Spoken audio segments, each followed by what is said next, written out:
left and right. But you move like you're locked down on a grid.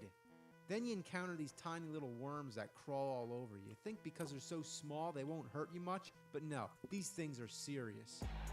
So anyway, you're trying to find these dilithium crystals, which Spock says is located in some ancient temple. So you talk to some of the natives and they're like, sure, we don't care, you crazy spacemen from the distant future who we've never seen before. Go ahead and raid our holy temple. In fact, they even offer to help make a repellent for the bloodworms in the forest. It's like, hey, you want to rob my house? Here's the key. Most illogical. Only thing, you gotta bring back a shooting flower so they can make the repellent. Shooting flower? You mean these things? So you stun it with the phaser and you pick it up. Now, of course, picking up objects in this game is never simple. You think you just touch it and that's it? But no, you gotta stand next to it, scan it with the tricorder, and talk it over with Spock and McCoy, and then finally pick the fucking thing up. So you take the plant to the witch doctor and he makes the repellent, and once again you gotta pick it up. Shall I add the repellent to our inventory, sir? Yes or no? Yes, of course. Please do. Why would I say no? It's like my crew are out of their minds. Also, they do a miserable job trying to follow you. Come on, how would anybody get stuck on a bush? So we get past the bloodworms, you shoot down some wolf sort of creature, and then have dialogue afterwards. Will it be alright? Who the hell cares? It tried to kill us. Just shoot the fucking things and move on. A ghostly dragon pops out of a hole, and then I'm suddenly interrupted by a dialogue box saying, be careful, Jim. That creature looks like a dragon from Terran mythology. Yeah, thanks. So next thing, you're in the temple. You come to a series of rooms with weird symbols on the floor. If you just try to walk across, you die. You gotta know the right pattern. So before you even get to this room, you gotta memorize the order in which the symbols appear on the wall. So unless you have an amazing memory, you gotta write it all down. And that sounds like fun, right? Why not play a game where you gotta write down cryptic symbols? So many symbol combinations and several dialogue boxes later, you finally get the crystals, and then it's back to the Enterprise. Here it's more like a role-playing game or a simulation game. There's many things to do and many planets to explore. If you're a fan of Star Trek, you'll notice that's pretty loyal to the original series, and if you play it for a while, you might be able to get into it and adjust to its crap factor, not to be confused with warp factor. But for me, most of the time, I just can't figure out where to go or what to do. I tried calling the game a piece of shit, I tried giving it the finger, but verbal and gestural persuasions proved ineffective. Anyway, this part of the game is based on the episode A Piece of the Action, where you travel back in time to 1920s Earth.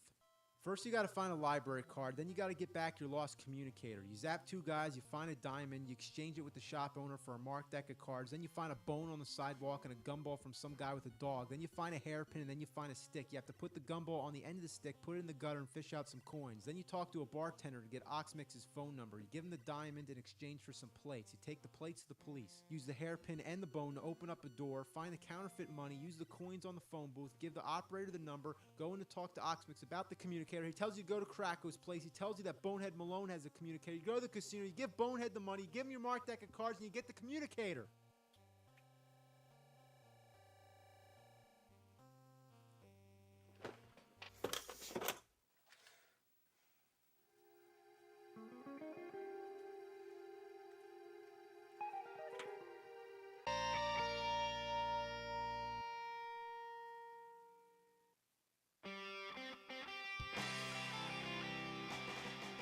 It's a bird. It's a plane. Hang it on the set. Let's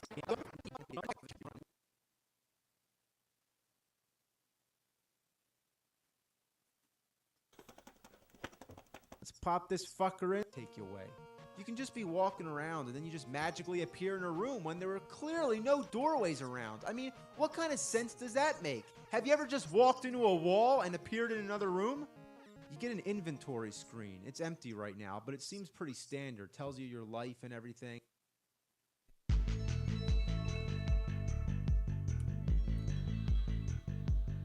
Oh boy. Let's talk about the Philips CDI. Now, if you're not familiar with the backstory, I'll give you a quick little rundown. Nintendo was working in conjunction with Philips to produce a CD-based add-on for the Super NES, which never came through. Now, Nintendo is also working with Sony on the same concept, and we all know what came of that, the PlayStation.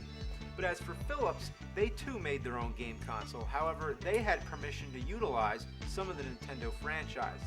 Now, what came of that was a shitty Mario game and 3 shitty Zelda games.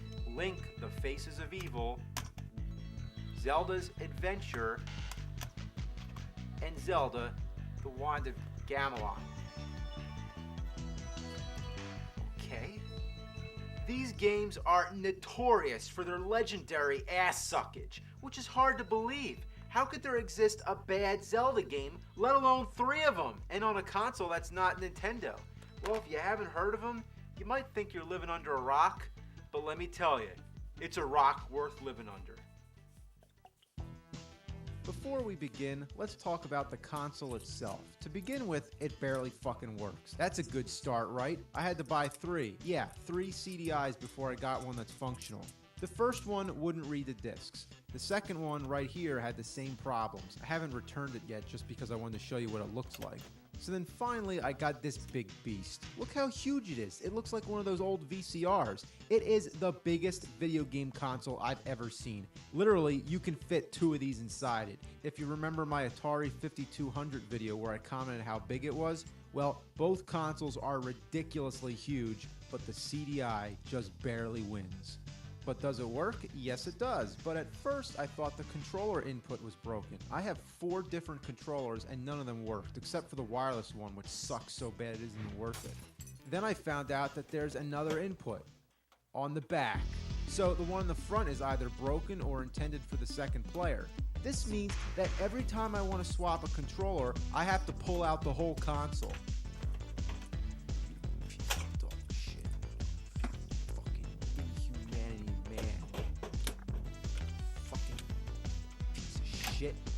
That is a pain in the ass. Why couldn't both be on the front? Seriously, I couldn't even imagine what they were thinking.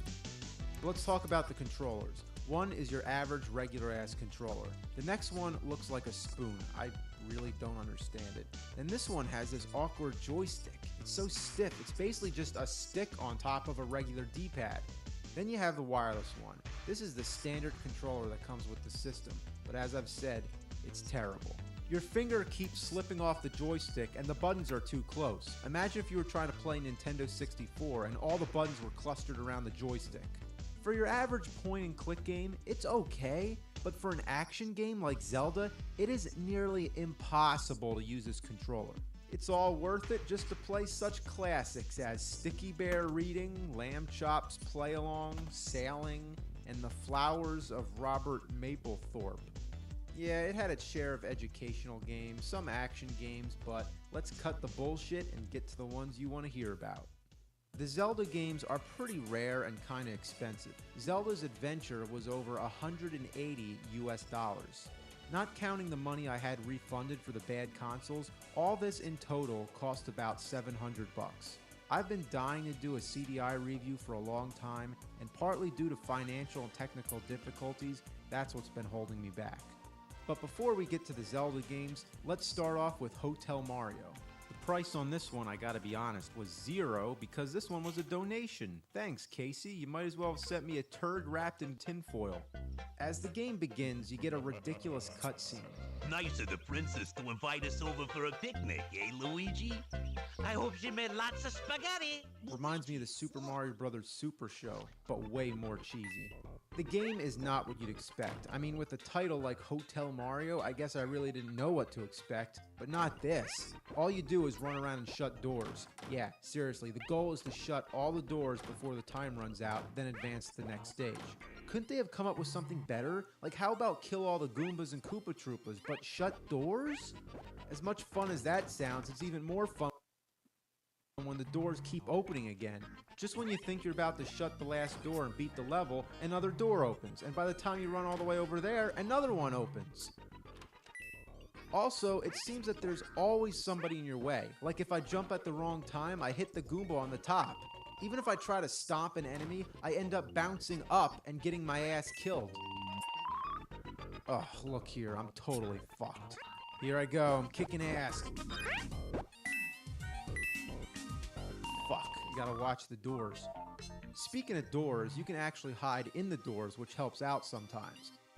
But these things with the arrows, let's talk about them. They're elevators, or they could be stairwells, whatever. Where the arrow points make sense. They go up, they go down, but the controls take some time to get used to. By instinct, if I see a down arrow, I press down, but that's not how it works. You have to hit up, regardless of which elevator you're on. And when you arrive at the other end, you're in that hiding position, so you have to hit down to step out. So often, you find yourself having to hit up on the down arrow, and when you go down to the up arrow, you press down. That's fucking confusing. And the elevators don't always go where you expect. No, it takes me to the other side where I get killed by the fucking caterpillar. The game is actually more reminiscent of arcade games from the early 80s like Donkey Kong and Mario Brothers.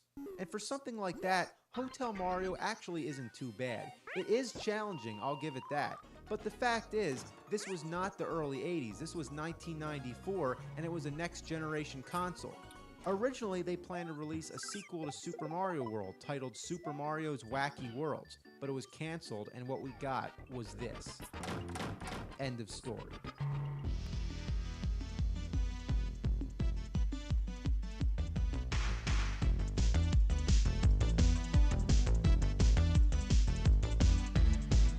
I have been dreading this day for a long time. It's time to play the Zelda CDI games.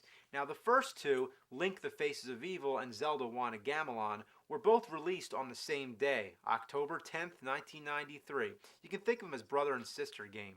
I'm going to try out Wand of Gamelon first. To begin with, I thought this might have been an interesting game because you actually play as Zelda, you know, the one who's in the title of every Zelda game. Also, it's a side-scroller, much like in Zelda 2, The Adventure of Link. I've always wondered why Nintendo never made any more Zelda games in this style. So going into this game, I couldn't imagine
imagine how bad it would be. Link is seen only in these infamous cartoon cutscenes. Link, go to Gamelon and find my father. Great! I can't wait to bomb some dodongos! God, way more corny than the Link from the TV series. But these scenes are only the icing on the shit cake. All right, dear. The first thing I find kind of disappointing is the instruction manual. Counting the English section, it's only 10 pages. All you get is a very brief storyline and bland descriptions. If you look at the original Nintendo manual, look at how elaborate and colorful it is. Let's talk about the controls. Regardless of which controller you have, it seems the CDI only uses 2 buttons. So to jump, you have to press up. Being that it's a platform game and a lot of the jumps have to be done with perfect accuracy, it wears on your thumb real fast. And sometimes when I'm trying to press left or right, I end up jumping by accident. The first button is the sword. The second button is everything else, opening doors, bringing up the status screen, and using an item. It's a fucking mess, and it causes nothing but problems. To bring up the status screen, you have to crouch down and hit the button. To begin with, that's a pain in the ass. But if you're in front of a door and push the button, you end up going through the door, regardless of whether you're standing or crouching. So if you want to bring up the status screen, you gotta stay away from the doors. Also, the status screen is the only way you can pause the game. Sometimes I forget or don't realize I'm in front of a door, so I try to bring up the status screen and then I get up to take a piss only to realize that I'm in another room getting my ass handed to me. The problem also works the other way around. If you're trying to go in the door, you have to be certain that you're standing right in the middle, or else you end up using your item. I've wasted so many bombs just trying to go in the damn doors. And you want to know what I fucking hate? To collect rupees or anything, you have to stop and hit them with your sword. And you can't be standing in front of them either. You have to be in the right position. There's no other way. You don't have to do that in any other Zelda game. You see a rupee, all you need to do is touch it. But in this piece of shit, every single rupee slows you down. Most of the time I ignore them, but as it turns out, you need rupees more than ever in this game. Many of the items that you use take rupees away when you use them, and you constantly need to buy bombs, lantern oil, and ropes. The bombs are for killing tough enemies and blowing your way into certain places you need to go. Sometimes, just to blow up one boulder, it takes 10 bombs. You think that's enough? The lanterns are for lighting the dark areas, and let me tell you, this game got really carried away with this. It's common in Zelda games that there's always dark areas, usually in caves or dungeons in which you need to light the way. But in this game, it seems every fucking place you go it gets dark. Even in the treetops in broad daylight it happens. And the lantern only lasts for a few seconds, and then it goes dark again. Cut me a break. So you're constantly switching back to the status screen to keep selecting the lantern oil. And when it runs out, being stuck in the dark is absolutely miserable. You can't even see the fucking door to find your way back out. So finding the door in the dark is a bitch. But other times the problem is trying to get your ass away from the door. Watch this situation. I go in the door, it's dark, I need the lantern, so I crouch down and try to bring up the select screen, and I exit the door. What the fuck? So I go back in. This time I make more of an effort to step away from the door. I try the status screen again, and what happens? I go out the damn door again. So this time I go back in, I walk to the left, and finally I'm able to bring up the status screen and select the lantern. As the room illuminates, you can see how big that door was. Even if I know I'm about to step into a dark room and I select the lantern in advance, it still doesn't make a difference because if I try to use the lantern while I'm touching the door, I'll have the same problem. It would have really helped if all that shit didn't have to be the same button. I know I'm digging deeper and deeper into the same topic, but it really is a continuous problem. It can even get you killed.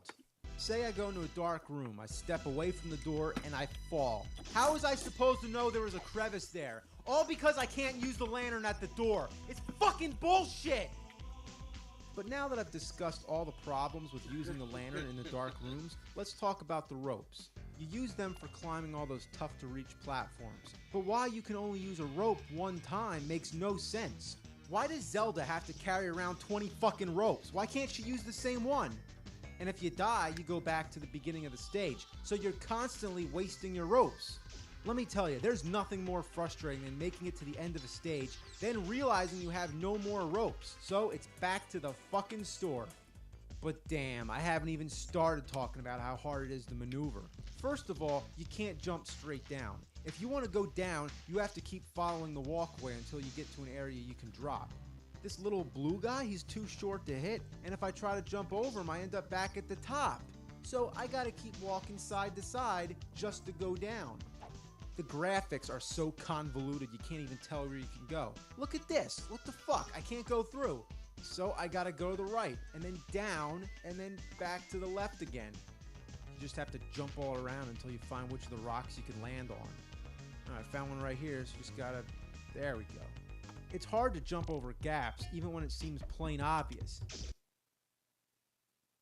Oh, come on! You gotta be kidding me! Sometimes a moving platform or crocodile will get in your way. What? That little gap? And sometimes if you jump on a platform, you fall through. How in the holy mother of shit did I miss that branch? It's also strange to get people to talk, you stab them with your sword.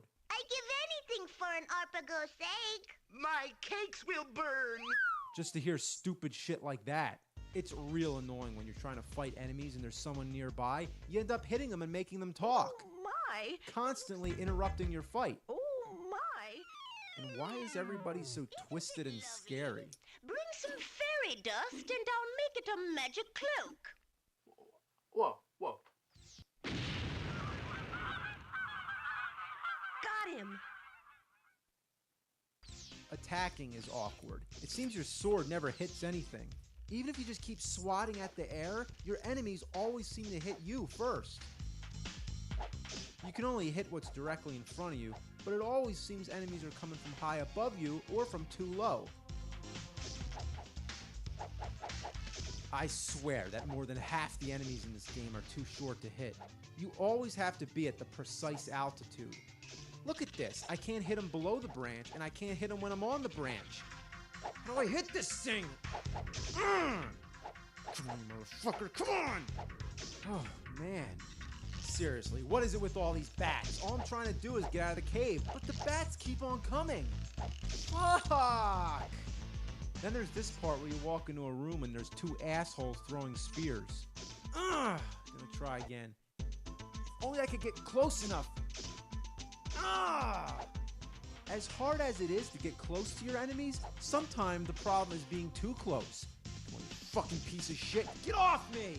And there's no recovery time. They can drain all your energy in a second. Come on, jump over. Fuck, can't believe that. And if you're too close to the top of the screen, you can barely jump at all. Oh my god. Sometimes enemies don't appear until you're right next to them. Where the fuck did he come from? Look, you can clearly see that nobody's there, but as soon as I go up, bam, I'm dead. It's awful. But as difficult as it can be to slay the regular enemies, the boss battles are ridiculously easy if you know what weapon to use. They only take one hit. When you kill them, you get these amusing cutscenes. You've killed me. Good. Good. You killed me. Good.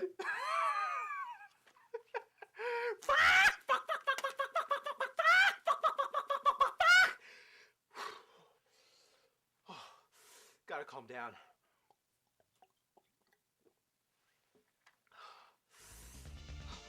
Oh man, I'm going completely insane, but I can't quit because I'm up to Ganon.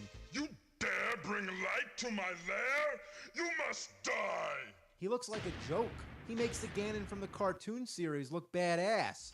And it's very surreal coming all this way to fight Ganon and then just throwing the wand of Gamelon at him. That's it. One hit, he's dead. No! You haven't seen the last of me! After you've killed him, they still have the nerve to have spikes falling from the ceiling. Wouldn't that be a shame to kill Ganon only to have a spike drop on your head?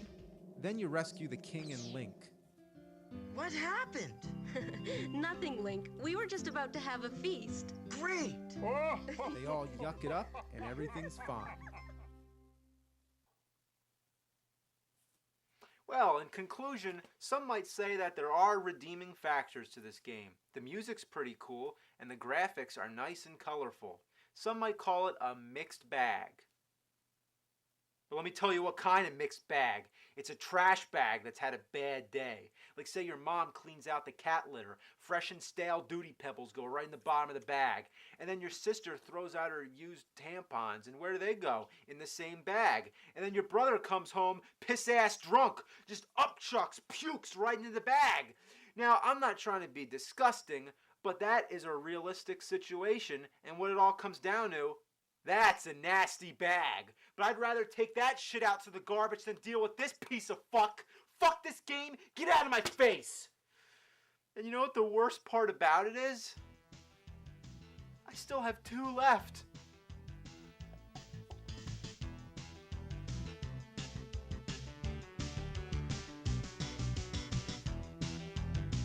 It's time to wrap up this CDI shitfest. Let's take a look at the 2 remaining Zelda games.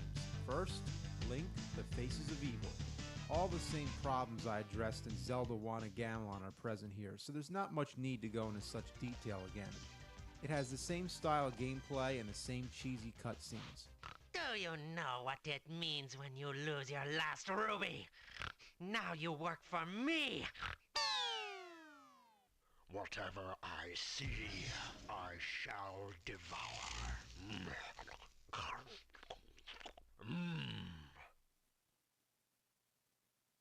You're doing great, Link. You are our hero. Man, those fairies really like Link. The only real difference with this game is that you play as Link, and this time you're going to rescue Zelda, so the roles have been reversed. If you watch the demo, Link tells you how to play the game. Move the controller down, and I crouch. When I'm crouching, you can make me do the duck walk. Cool, huh? One difference is that you have to collect snowballs and fireballs. There's some enemies that can only be killed by either of these weapons, so it only adds more to your inventory that you have to keep up with. So even more so than the other game, you spend half the time collecting these items and collecting rupees so that you can buy bombs, rope, and lantern oil. And to top it off, there's more weapons that drain your rupees. Could this be any more tedious? And I hate collecting rupees. Oh, come on, you can't even get 2 at the same time? And the jumping is still a big problem. Come on, why can't I get up there? Oh, your mother. Oh, you son of a bitch. Get up there.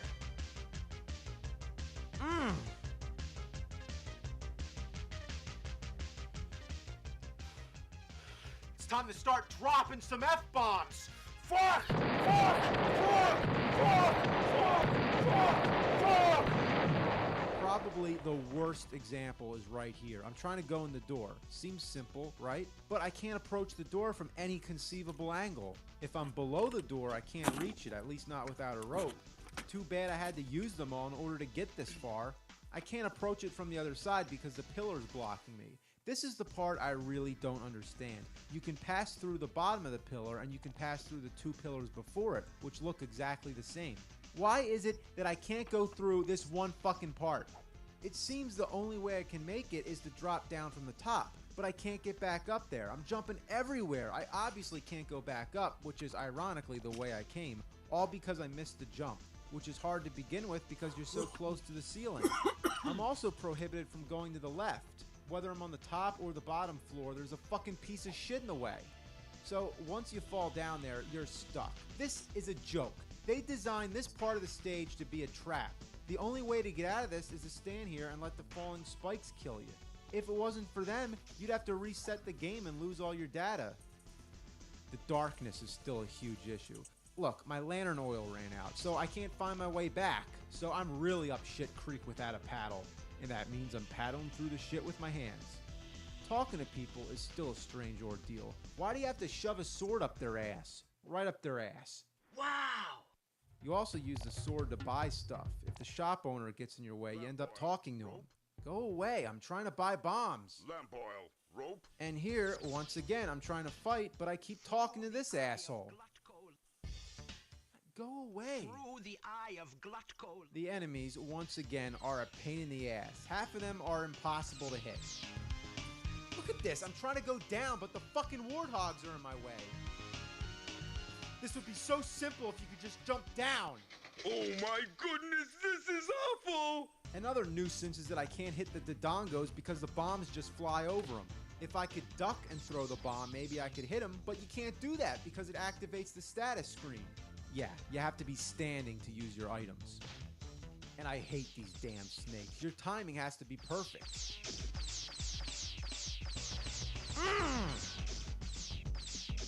I hate these fucking bastards.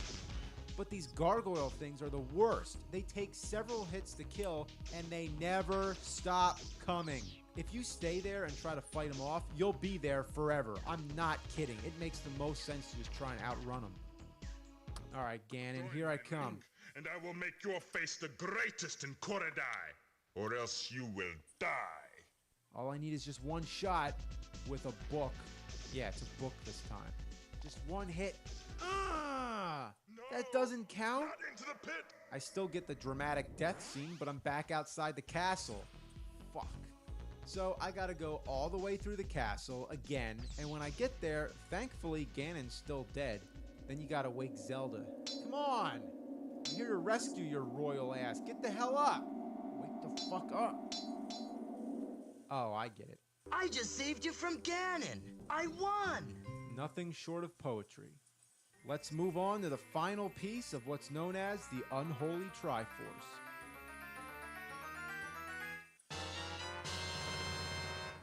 Zelda's Adventure was released the following year in 1994. Unlike the other two, this one doesn't have the cartoon cutscenes. Instead, it's digitized actors. Sometimes they don't even move, they just crossfade. So I found this champion of strength and courage.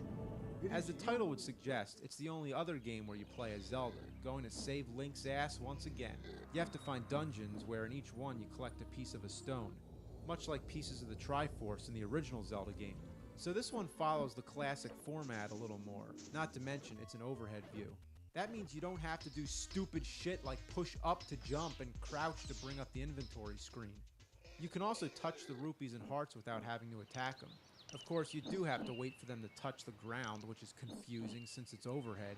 It's better than the other two CDI games, but not by a whole lot.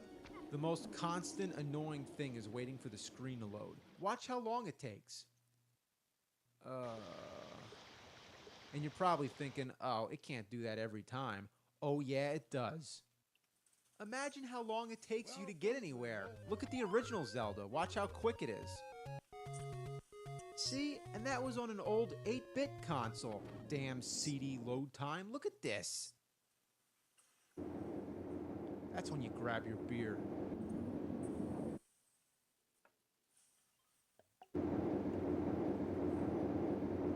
The next thing that's really annoying is that somebody keeps talking to you. Zelda, Zelda, do not roam unprotected. Shut the fuck Look up. nearby for something to aid you. What is Zelda hearing voices in her head?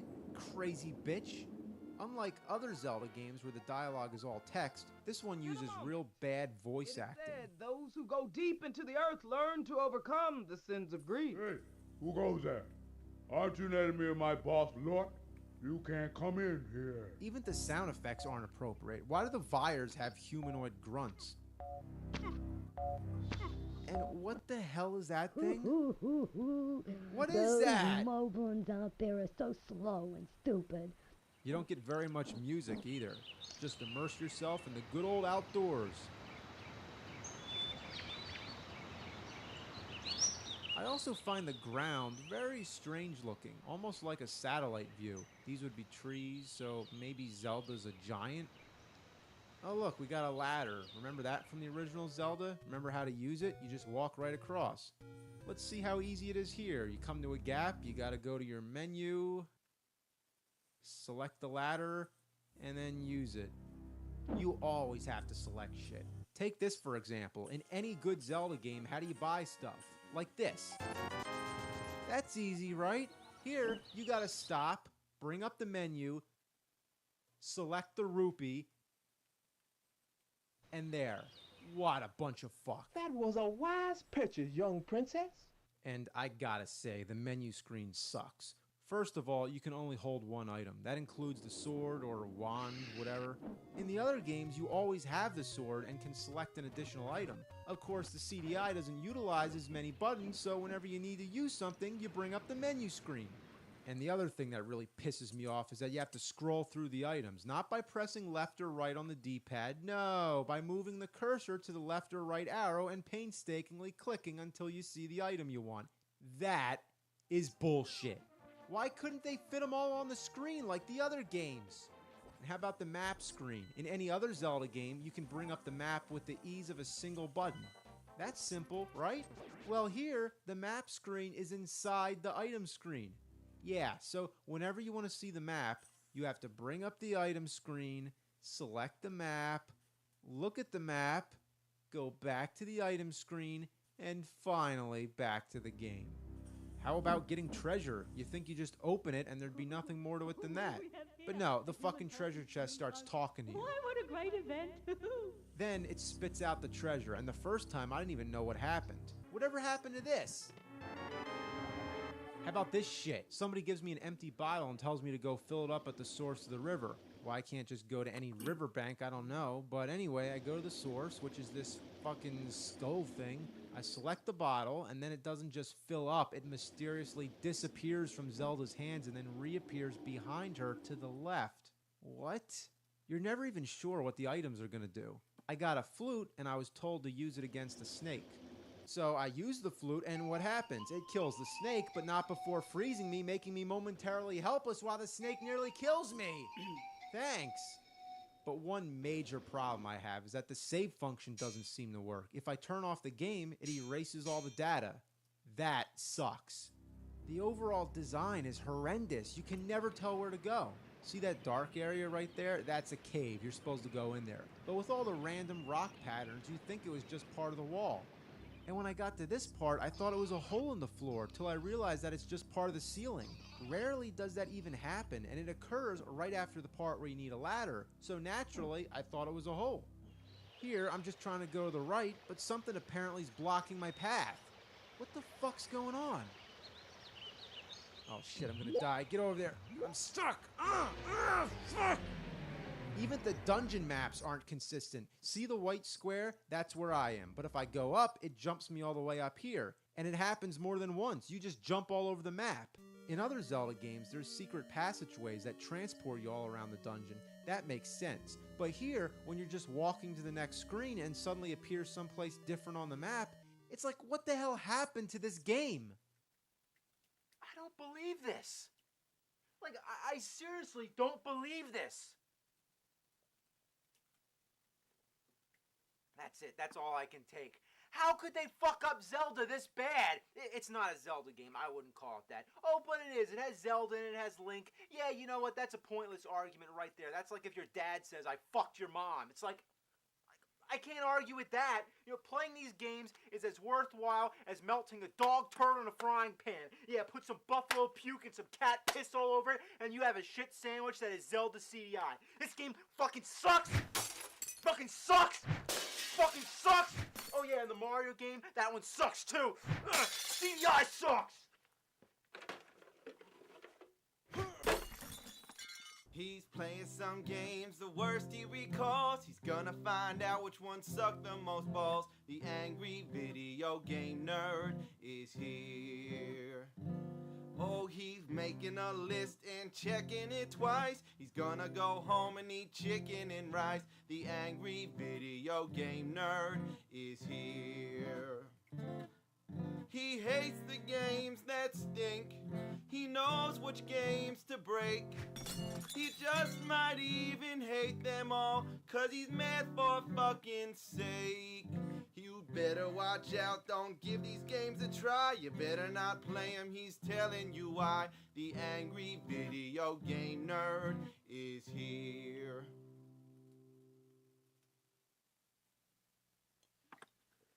Welcome to another sacrilegious Christmas fuckfest. Now, 2 years ago, I played a bunch of Bible games. Yeah, now would you believe there's actually more of them? Like, who makes video games based off the Bible? Why would you do that? These games suck ass. If I was God, I'd be pissed. First, let's check out Exodus, Journey to the Promised Land. What the hell's this? To start the game, please wait up to 9 flashes on TV screen. Power on, please wait 7 seconds between power off and power on. Wow, quite a lot of instructions just to start the damn game. You play as Moses. I guess on his journey to the Promised Land, he had to go through labyrinths and shooting W's at everything and collect sacks with the letter M. I don't know about this one. It's just a puzzle game. It's playable. Basically, you have to collect a certain amount of items in order for an exit to appear. I'm not even sure exactly what the items are, but it pretty much means that you have to uncover every square. Oh, this is so redundant. It's really one of those games where you need a turbo controller. So the exit appears, you take it, and then you get a bunch of Bible questions, like the king of Egypt told the Hebrew midwives to kill male babies, kill all babies, kill all babies? I'm playing an NES game that says kill all babies? And you know what? That's the wrong answer. So that obviously means it's something they made up. Kill all babies. So for every question you answer correctly, you get, what else? A Bible. And then you get a violent picture of somebody being whipped. And then it's on to the next level.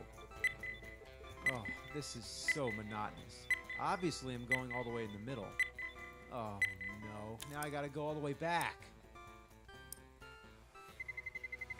Let's roll.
Let's go! Let's go!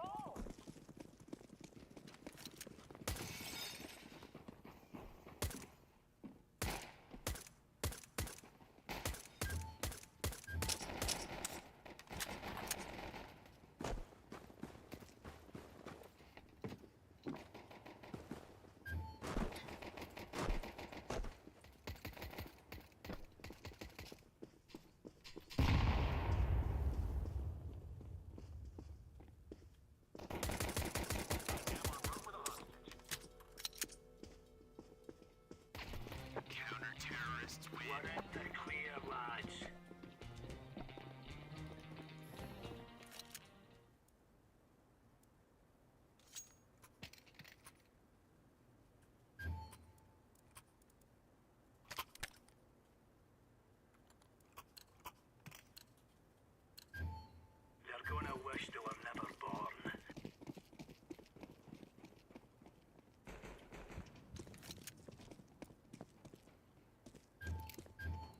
Grenade out.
Oh, fucking hell.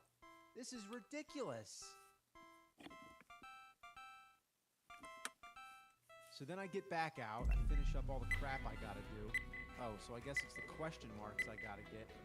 And then what? Where's the exit? Oh, it's back over there? Oh my lord. I've had enough with this shit. Alright, next up, let's try Noah's Ark. Haven't we played this already? Remember in Bible Adventures, there were 3 games, one of which the animals. Then, of course, there's the infamous Super Noah's Ark 3D, the only unlicensed Super NES game, which happens to be a clone of Wolfenstein, where you're going around shooting goats. So now we have yet another game based off of Noah's Ark. But there's something very different about this one. What's that? It was actually licensed by Nintendo. Who made this?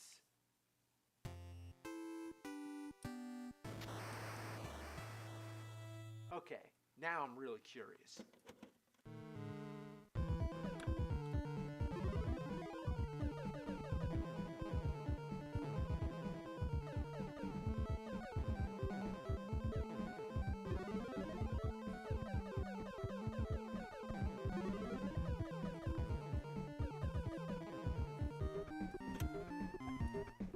Okay, who would have thought this would actually be decent?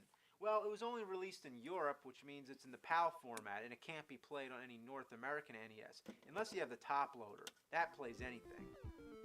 The game's not bad, but it's fucking weird. Why are there Native Americans in Noah's time? And why does he turn into a fish? If he and all the animals could turn into fish, they wouldn't even need the fucking Ark. Also, it's generally a pain in the ass because enemies can drain half your life bar with one hit.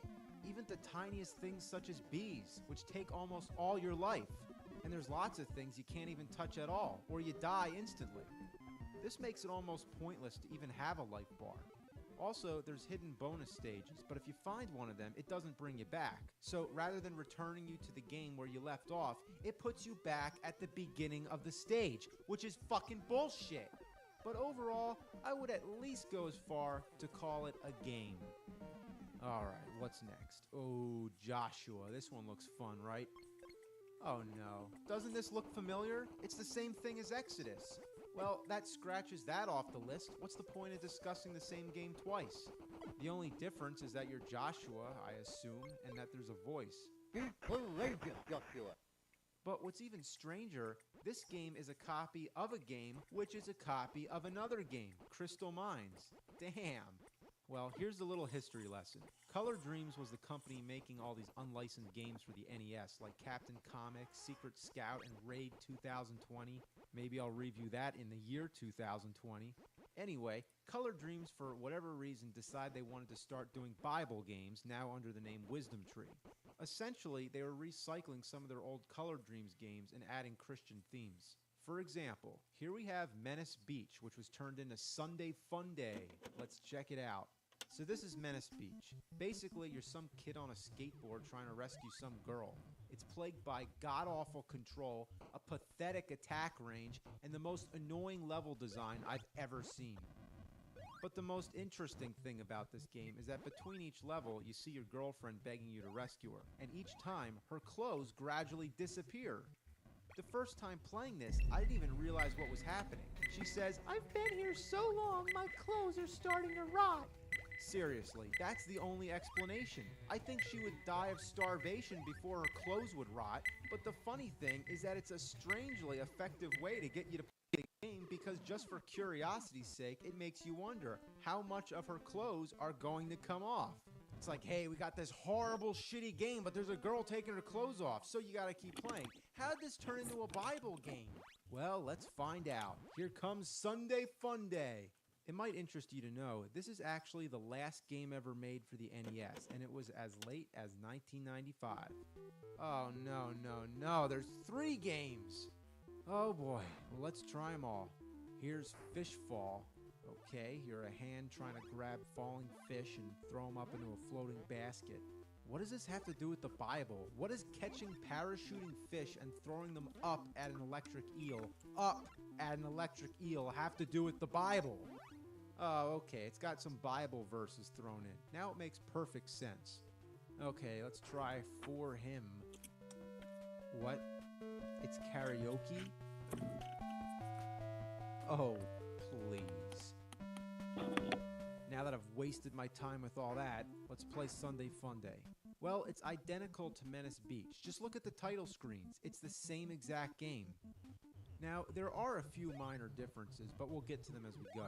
Instead of trying to rescue your girl, you're not even going to believe this when I tell you. You're trying to get to Sunday school. Yeah.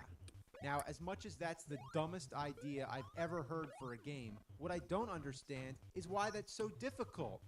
Who are these raging atheists that don't want you to go to church?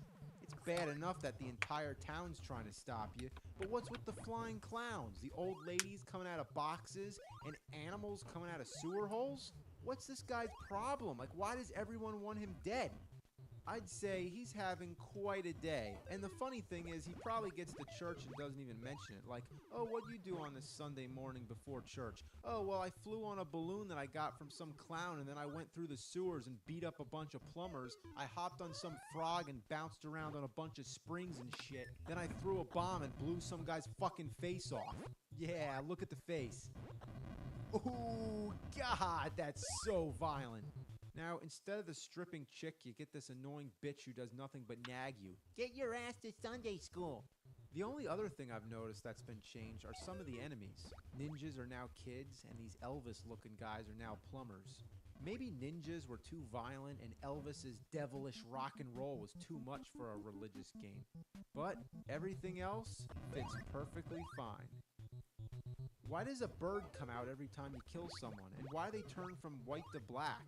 Kind of like a reverse Michael Jackson. Your attack is so pathetic. It seems you have to keep skating past people while tapping the button, and I never figured out the right timing. It's just luck whether you hit him or not.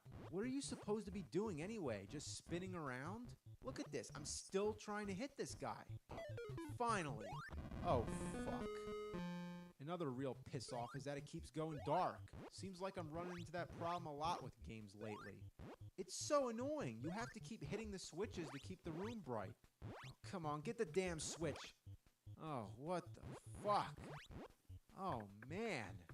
I really hate those springs. All I'm trying to do is go down and to the right, but I can't make it. Oh. Oh, shit. Oh, God. When you don't want the springs to bounce you around, they do. And when you want them to, they don't. What the fuck? Why didn't it bounce me? There's also these squares that make you fall through the pipes. I don't know what that's about. Some enemies you can only kill with bombs, and trying to get them to stand near a bomb is ridiculously hard. Come on. Of course he's not going to come near it. Okay, there. Perfect. He's laughing, he's got 2 bombs ready to blow, and he walks away. Okay, there's another one. Of course, he goes right past it. Oh, there he goes. Fuck. Okay, look at this. This is nice. I'm stuck. I need a balloon to fly over the hole, but I need to go back to get the balloon. Too bad I can't jump high enough, so it's time to commit suicide. Here's the problem. This little ledge shouldn't be here. It's pointless because once you're there, you're stuck. Oh, fuck. Get me away from the bombs. I hate those fucking springs. Gah! Oh, got lucky there. I hate those fucking things. They're the worst. Damn! Oh, this game is so annoying. Look at this. I got trapped in some sort of pipe. There's no way down. What I'm trying to do is get on the floor and go under it. But there's a fucking spring that comes up. Then there's that damn switch making it go dark. I get bounced all over the place. Man, just get down there. Oh, oh, oh, fuck. I'm surprised. This game is actually really hard. It's one of the hardest I've ever played. Mostly because of this shit right here. You have to bounce on a bunch of springs. Some bounce you up and some bounce you down. The idea is not to touch the ones that bounce you down or else you die. But there's no clear distinction. They all look the same. At first, there's a pattern. Up, down, up, down, down. That's real nice. So it fucking fools you into thinking that there's a pattern, and then it just throws you off. But trying to avoid those down springs is almost impossible. Oh my fuck. Fuck this game. Fuck this fucking piece of shit. Oh man, I'm doing good. Holy shit, I might actually make it. Fuck!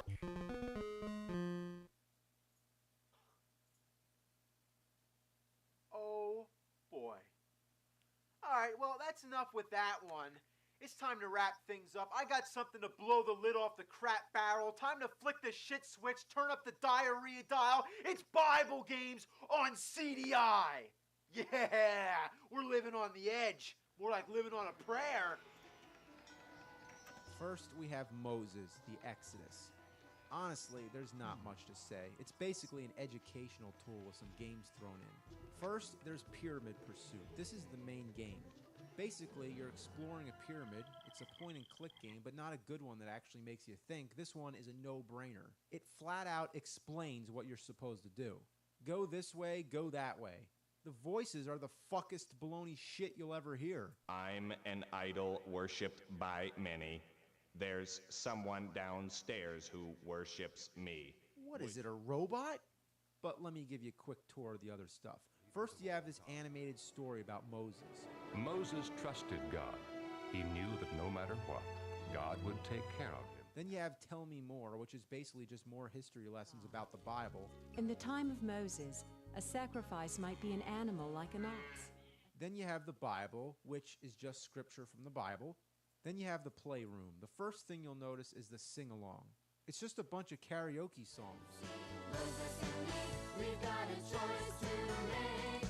Leading the way, I've got to do it. But tell me, why is Moses and me graffitied on a wall? Then there's a slider puzzle. Nothing to say about that. Then there's the coloring book, and this is where things become really ass. It's kind of like Mario Paint, but really hard to control. Seriously, your pointer just jumps all over the place. And what the hell's going on here? Leprosy? That's nice. Then there's this connect the dots bullshit. If you miss the dot, you get this irritating voice. Whoops. If you get the dot, Whoops. you get the irritating voice. Yippee! And it never fucking stops. Yippee! Yippee! Whoops. Yippee! Yippee! Yippee! Whoops. Yippee! Is that really necessary? Like, what are they, fucking crazy? Well, anyway, that's about all there is to say about that. The other two games are the same deal. They all have the same puzzle games, sing-along, and all that. The only real difference is the main games. David and Goliath has this board game. I am Goliath. You've landed on Goliath's square. That'll send him back. It doesn't make much sense because you never see the entire board, so you don't know where Goliath is. That's like if you were playing Monopoly and you put your face up to the game. You never know what's going on. The last game, Story of Sansom, has a game called Riddler's Race. So was the Riddler in the Bible? I didn't know that. So basically, you're a harpist on your way to play the harp at Sansom's wedding. But there's a bunch of people after you, and if they catch you, you have to answer a Bible riddle. Yep, that's it. Alright, well, I think I'm done. There's not really any more Bible games, or at least ones that actually qualify as games. There's one on Game Boy called the King James Bible. It's extremely rare, but all it is literally the whole Bible on a Game Boy cartridge. So I'm going to draw the line right there. So have a happy holidays and all that good shit. Merry Christmas to all, and all a good fucking night. He's playing some games, the worst he recalls. He's gonna find out which one sucked the most balls. The angry video game nerd is here.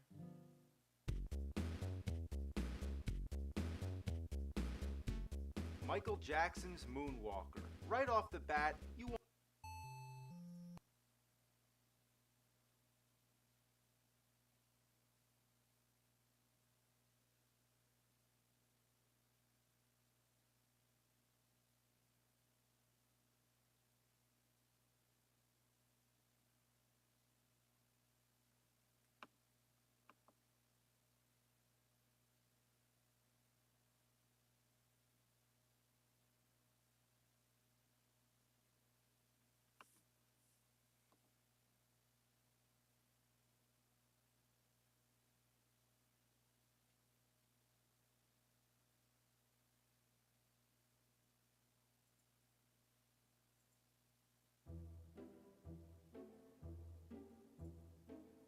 It's winter, it's fucking cold, we're playing some winter games.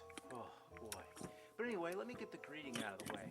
Merry Christmas, Happy Hanukkah, happy everybody, happy holidays. And if you have a problem with happy holidays, then happy shut the fuck up. But there ain't nothing happy about this shit. This is Winter Games on the NES. It's one of those Olympic sporting games, which seems like a simple concept. How bad could it possibly be? But this is just one piece of the turd shat out by Epics. They made Summer Games, California Games, World Games, and of course Winter Games, which found its way on every home console known to mankind. The Commodore, Amiga, Apple computers, and the Atari 2600, just to name a few. And to be fair, most of them weren't that bad for the time. They're simple sporting games that anyone could pick up and play. But then comes the NES version. You'd expect this one to be a huge improvement, but let's see. Alright, the game boots up, and a runner comes to light an Olympic torch. Yeah, cool. Can I skip it? What's the point?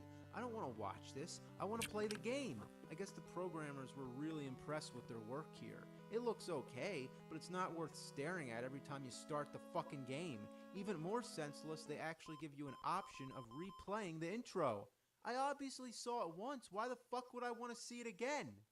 The name entry screen is a disaster. You can't move the cursor up or down. It only goes left and right. Isn't that fun? Not to mention, they only let you spell 4-letter words, which I can think of plenty, but how many names would have less than 4 letters? If you try to add a 5th letter, it goes back and replaces the first letter. Then you gotta figure out how to start over. When it reaches the last letter, why couldn't it just stop? The simplest thing to do is to type in all A's, then go left once to get to the enter button. Because why put in a name anyway? It's not like the game's gonna save it, but if it did, I guarantee most of the high scores would belong to The point is, how hard is it to program something as simple as a name entry screen? If they can't even get that right, then whoa, wait till you see the game. In the Atari 2600 version, you compete in different events like bobsledding and skiing. It was simple, but it worked. So being that this is NES, they're obviously going to top what they did before, right? You know, jumping over to a newer console, there's going to be some improvements, maybe some more events. The Atari version had 7 events, so we can assume that this one will have 4? Only 4? The NES just got its 8-bit ass handed to it by the Atari 2600. Well, that's fine with me. Spares me the shittiness. It makes you wonder how it compares with the Atari 7800. Well, this one too had only 4, but some of the events are different. So, in total, between the two consoles, it's as if they have the same amount of games as the Atari 2600, but when the 7800 and the NES came out, they divided them between the two. I've never heard of that happening before. The first event is called Hot Dog Aerials. I wonder what that could be. Oh, ski jump.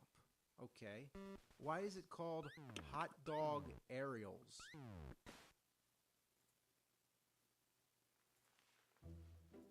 How to install a MAME game.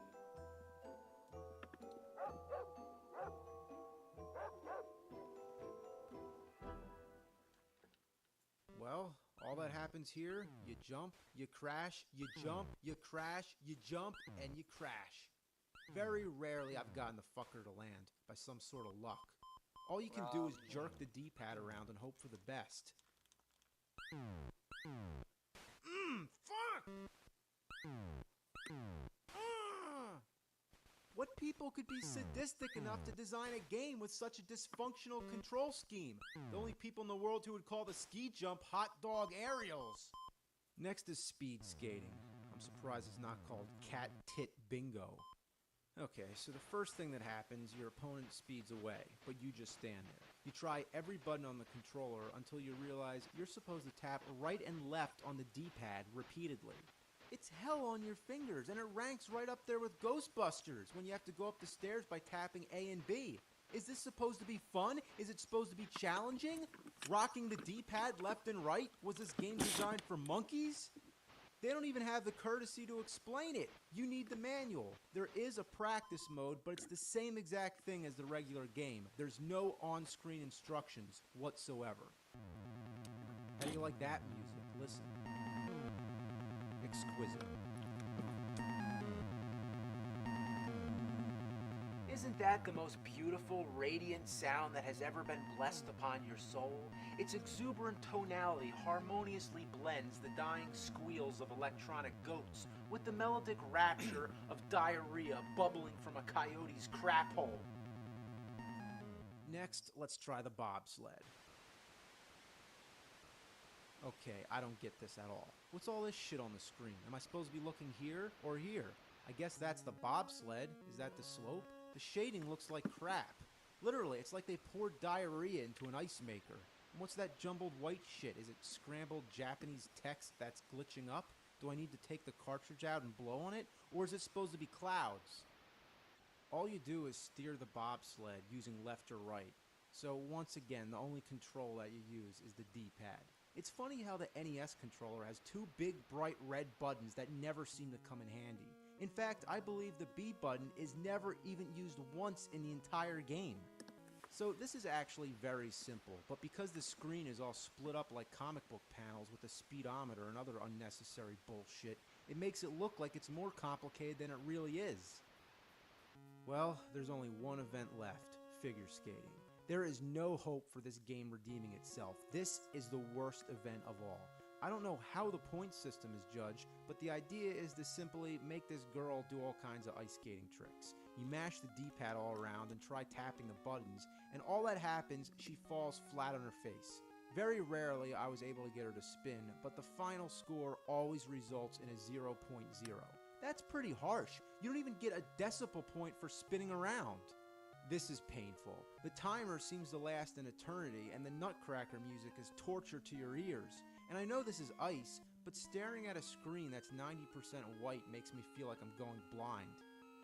I'm not even kidding, but if I were to give out an award, a big shit-dripping trophy for the worst controls ever in a video game, I think it would go to this. I mean, look at it. I've never seen anything this unresponsive. I'm hitting every button combination possible. You know, all it needs to be said about winter games is that you push buttons. That's all it is. How's winter games? You ever play winter games? Yeah, you push buttons, that's it. Go like this. You're playing winter games. You ever watch a movie where someone's pretending to play a video game, but you can tell they're just acting, they're just going like this? They're playing winter games. Yeah.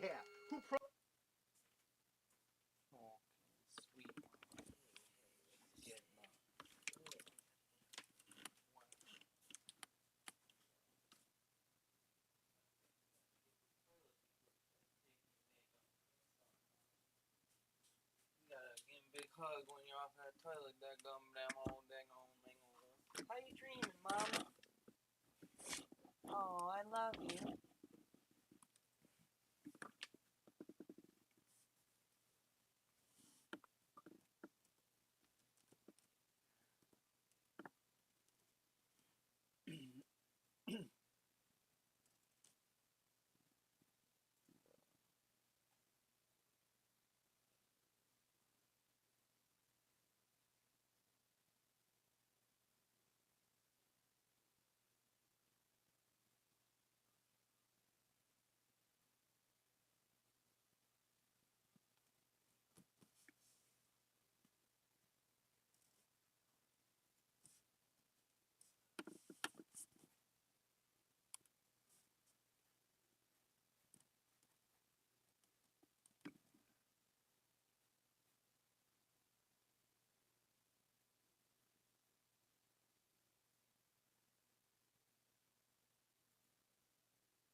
That gumbling.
My mama.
What feeling?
what you're thinking.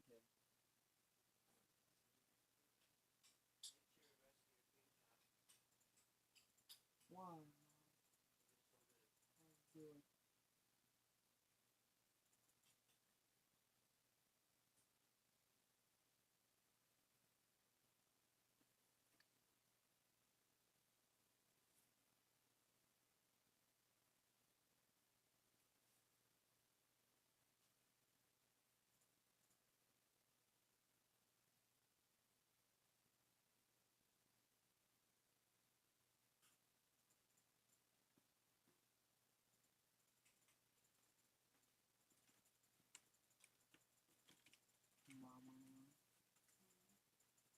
Mom.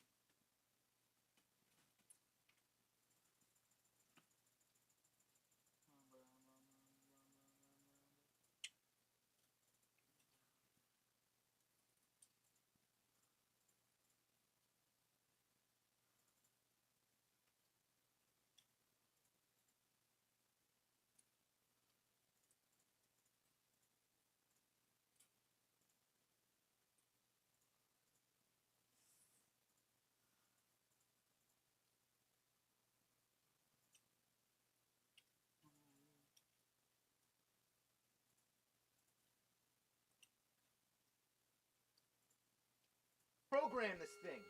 Maybe it was Fred Fox.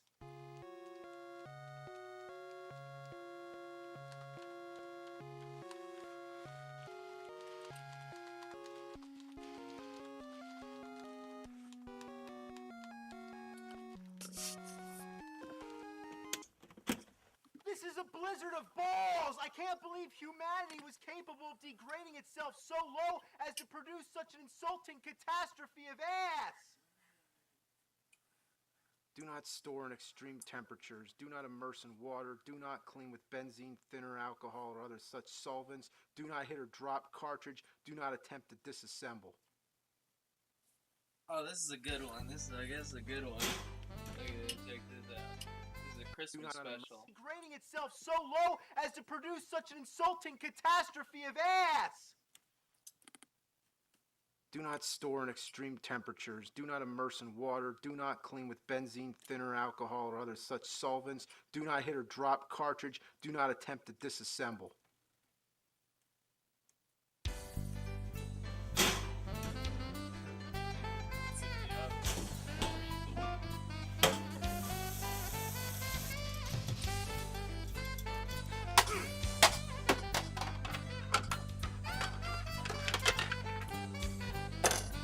Like that.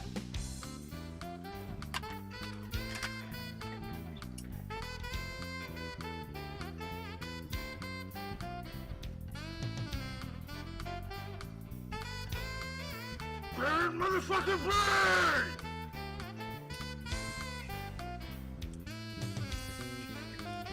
Yeah!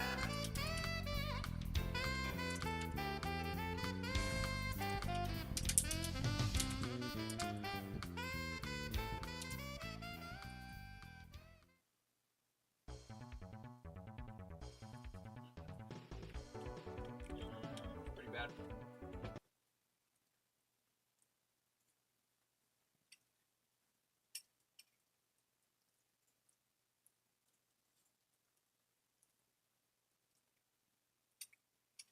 Oh, I see.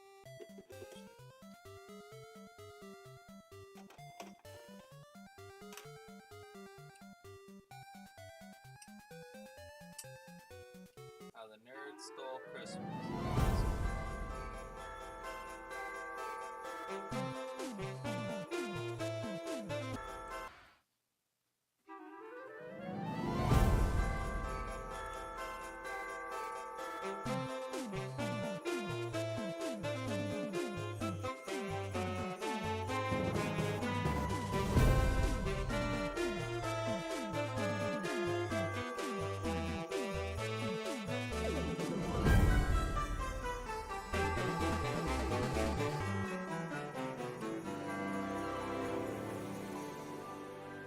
Every gamer down in Gameville liked Christmas a lot, but the nerd who lived just north of Gameville did not.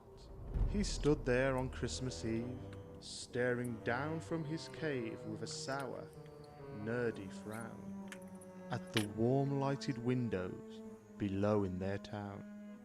Oh, Christmas. That time of year when everyone gets an awesome new video game. But the ones I always get are so unspeakably lame. Wall Street Kid is a game about cash and stocks.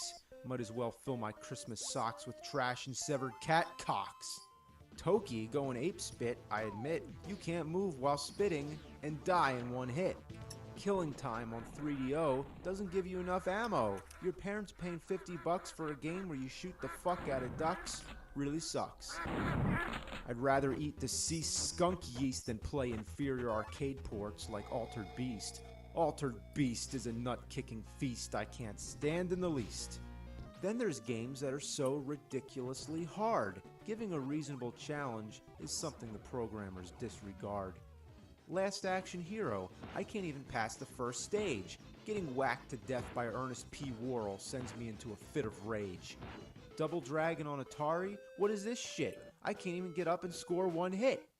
SCAT stands for Special Cybernetic Attack Team, but the droppings of carnivorous mammals is what the word scat really means. It's as close as you can get to a Nintendo game called shit. Balls is an aptly named travesty on SNES that makes no sense and is a cockamamie butt-brained mess. I'd be so let down playing on Christmas morning, but a game with a clown should have come as a warning. All those young gamers get to play something he or she enjoys, while I get the ones with terrible graphics and awful noise. If they played 2 seconds of Ultraman, they'd throw that junk, I reckon, back to Japan. They'd puke at the nauseating effect of Marsupilami. The camera jumps with the character, and that's a bunch of shit sauce and salami. They'd take an axe to Mad Max. They'd take offense to Taboo the Sixth Sense. They'd shriek squeaks and squeals, racing around with Bigfoot's uncontrollable wheels. They'd try kicking in Pit Fighter like there's lead weights tied to their heels. They try skating in Skate or Die without falling flat on their face, while staring at Rodney Dangerfield with a mohawk. Such a disgrace. The kids today have their first-person shooters. They talk on their headsets and go online with their advanced computers. They play their music and rhythm games, go jumping around and swinging. When those morning Christmas bells are ringing, they're rocking out in their living rooms, jamming and singing. They'd sing and they'd sing and they'd sing. And the more the nerd thought of this Christmas sing, the more the nerd thought, I must stop this whole thing. I put up with this long enough now. I have to find a way to stop Christmas from coming. But how?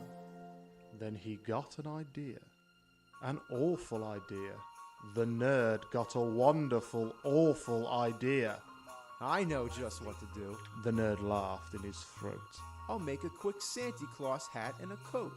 And he chuckled and clucked. What a great nerdy trick. With this coat and this hat, I'll look just like Saint Nick. While all the gamers are asleep tonight, I'll give them some games they can play alright. You're a mean one, Mr. Nerd. You really are a jerk. You're shameless as the shit mop. You've got mischief in your smirk, Mr. Nerd. I wouldn't blame you when you're playing Atari Berserk.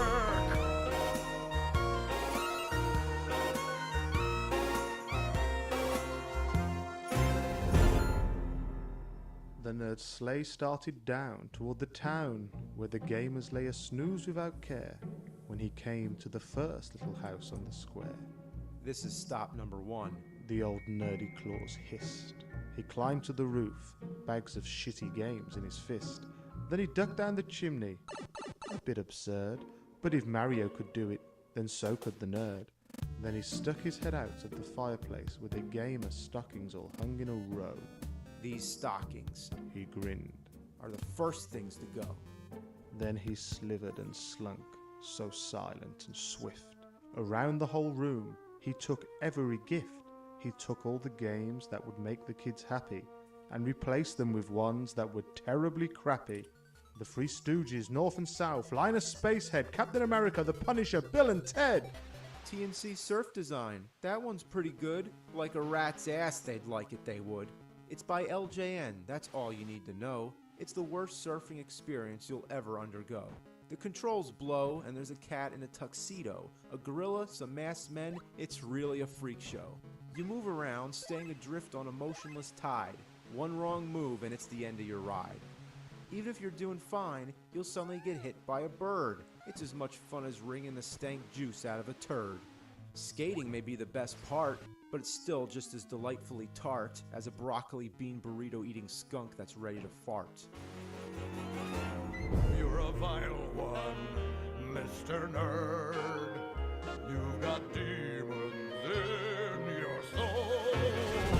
You're wacky and you're wicked. Your crap is full of coal, Mr. Nerd. You're as charming and fun as a grizzly bear with a gun.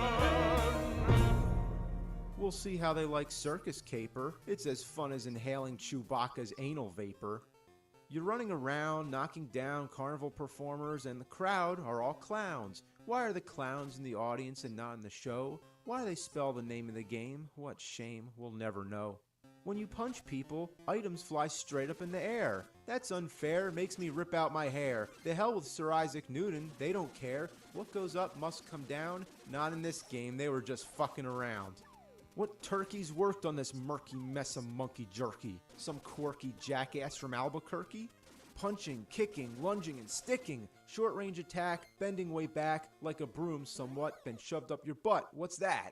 Bonus stages to keep score? What for? Since Atari, score doesn't matter anymore. When you die, you go back. Only one chance, cut me some slack. In this stage, I'm flying around. I'd like to stay up, but they force me to go down. There's no buffer, you can't touch the bottom of the screen. Killed by invisible airspace, the stupidest thing I've ever seen. Tiny elephants, a kangaroo in a ring, a guy with a sword, all crazy things. Throwing soccer balls at a shit sack. What were they, smoking crack? Jumping in and out of magic hats, fighting over meat with white cats. Save the girl, why am I not thrilled? She was a target for knife throwing? Too bad she didn't get killed. How about Puss in Boots? That one really sucked. Dodging eagle poop in a car? Man, it's fucked. Nothing's more high class than the Statue of Liberty going right up your ass. Puss in Boots appeared on the title screen to Fist of the North Star. What's that mean? A fist coming out of a star? Gee, that's bizarre. One tiny jump takes you to the top of the screen. Damn, you almost touched the score. What are you, on a trampoline? Trying to break blocks, just can't hit the spot. With those white socks, just kick till you rot. Walking so slow, why can't you run? So tedious, that's no fun. The boss exploded after I died? A random guy vanished? What, did he just hide? Going upstairs, where am I now? There's no continuity, I don't see how.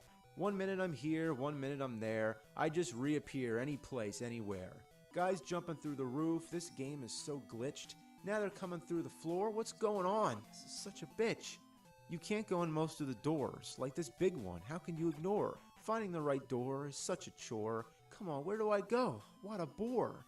Finally, when you do find the right door, how do you go in? Want to know the way? Not up, not down, by pressing right, B and A. How much were they drinking? Why is it so stinking? I'm staring unblinking. What were they thinking? You're a foul one, Mr. Nerd. You're a dreadful, drunken schmuck. Your mouth is full of cusses. Your mind is full of yuck, Mr. Nerd. The three words that best describe you are, and I quote, thick, fat, fuck. It was in the morning light when all the gamers began to rise, and in the nerds' delight, eagerly listened in on their surprise. I know just what they'll do, those swines. They'll play those horrible games. Their Christmas will be ruined, like all mine. The nerd put his hand to his ear, and he did hear their sounds growing fast. At first they were aghast. Why then, they started to laugh. Every gamer down in Gameville, the tall and the small, was playing with the worst games of all. He hadn't ruined Christmas. It came just the same. The nerd, with his nerd feet ice cold in the snow, stood puzzling and puzzling. How could it be so? It came with bad dudes. It came with Swamp Thing. It came with Goonies, Waldo, and Ring King. He puzzled and puzzled till his puzzler was sore. Then the nerd thought of something he hadn't before. Maybe bad games mean a little bit more. He rode into Gameville to the girls and boys. He brought back their presents, all their games and their toys, both the good and the bad, the outdated and the rad, the notorious and nifty, and the PlayStation 3s, the Xbox 360, and the Nintendo Wii's. He brought everything back, all the games for the feast, and he himself, the nerd, played Beauty and the Beast. Welcome Christmas, bring your cheer. Cheer to all the gamers far and near. Welcome Christmas while we play some pretty fucking shitty games today.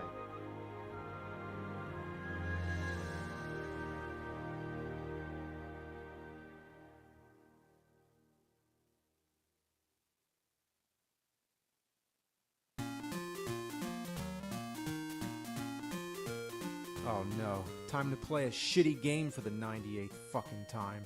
Daydreamin' Davy. Should I even care who the hell Davy is? Oh no, it's Hal. Don't trust anything called Hal. Actually, the same company created Kirby and developed Super Smash Bros. Maybe this won't be so bad then. Awesome! Oh no, I just jinxed the whole thing. Well, as you probably guessed from the title, this is all about a kid who daydreams. Starts out, Davy's in school and a bully steals his pencil. So he's got to get the pencil back? Man, that's some epic storyline right there. So Davy falls asleep in class and dreams he's in the Middle Ages. It's like your typical Zelda-esque adventure, but instead of trying to save a princess and save the lives of everyone in the land from evil forces, it's all about getting a pencil. Right from the beginning, you're stuck behind some rocks. Guess I can't go past them, so I'll just go right. Oh, you can't go right. Maybe you push the rocks out of the way? No, they don't move. Maybe I jump over them? A attacks, B does nothing. Well, I guess I can't jump then. Suppose I'm done with this game. Oh, B and A. You have to hit them at the same time. Ugh. You know what I love in games? When you get some kind of item that gives you invincibility or stops time, but only lasts about 3 seconds. And how the enemies can go through trees, but you can't? That's really fair. Then you get to a large knight named Lumper. When you beat him, you'll get the lance, which is supposed to represent Davy's pencil.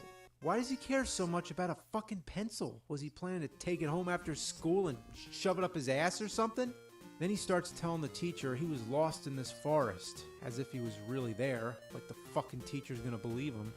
So she cuts him off and says, it's artwork time. Get ready to draw. Draw, draw, like it's a chore. What? He goes to sleep again?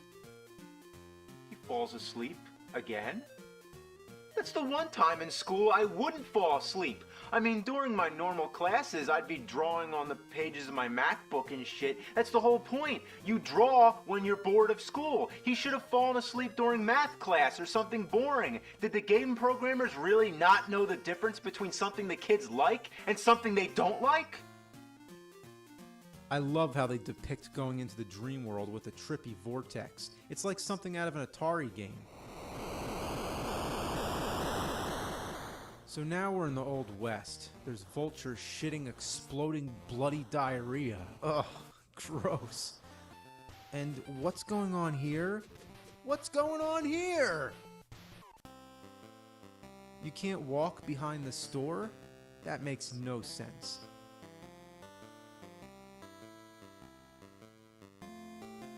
Oh, sorry. I was just daydreaming about playing a better fucking game. So the object here is to catch a bad guy. Why would a kid be buying guns and going after a criminal? Well, it's his fantasy, whatever. You don't see that in games too often today. Imagine Call of Duty playing as a 7-year-old. Anyway, you go in this building, a guy starts shooting you, and you die. This is the only part that uses a fucking targeting system. I move the cursor right over his dick nose and shoot, but he still kills me. Oh, I see. You gotta shoot the gun. Well, duh, I should have guessed that, right?